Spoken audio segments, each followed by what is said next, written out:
soi, sont anciennes.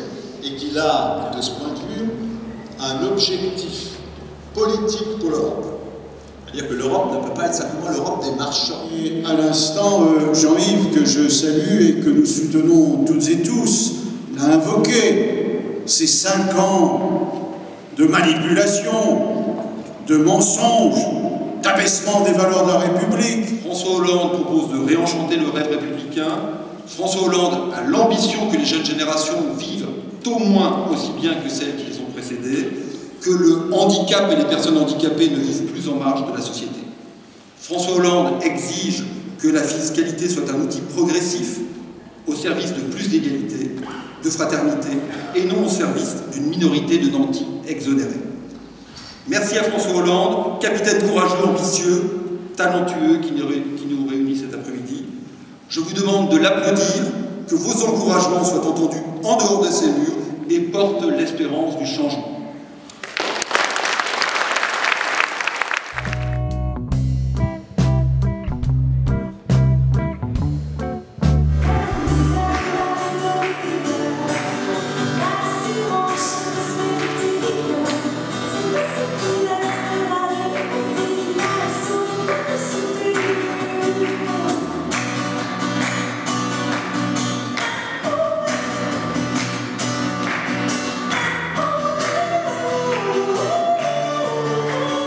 Sarkozy, on le sent bien, nous dit, il se présente en protecteur, vous savez, il y a eu la crise. Évidemment, cette crise, on en a constaté les méfaits, je viens de l'expliquer, mais elle n'explique pas tout. Cette crise ne doit pas être une excuse.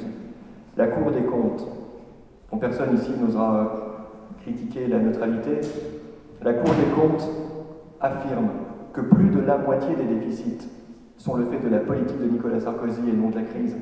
Celui qui a envoyé la France dans le mur, c'est Nicolas Sarkozy.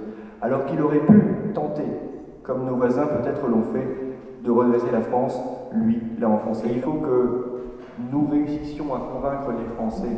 Non seulement il faut en finir avec Sarkozy, ça je pense que tout le monde en est à peu près convaincu, mais qu'il faut absolument changer de politique pour que la justice soit à nouveau au cœur de notre engagement et de nos actions. La justice, c'est maintenant, le changement, c'est maintenant.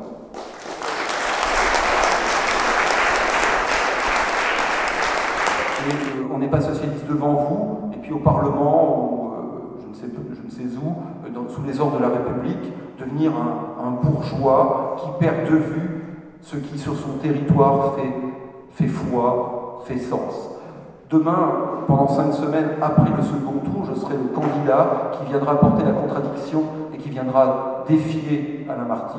Je ne vous cache pas que j'y vais pas pour faire de la figuration, j'y vais pour gagner.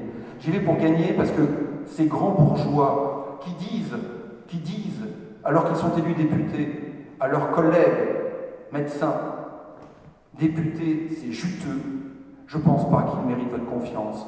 Et c'est là qu'il faut être exemplaire. Je le serai, François Hollande a dit qu'il le sera, et je lui fais toute confiance. Et je veux que vous marteliez autour de vous que ce projet d'égalité, de justice sociale, c'est un projet que nous défendrons d'arrache-pied, que nous défendrons, bien sûr jusqu'au 6 mai, mais au-delà, pendant 5 ans. Et bien sûr, si nous l'avons défendu pendant 5 ans, sûrement que nous le défendrons encore. Le changement, c'est ici, le changement, c'est maintenant.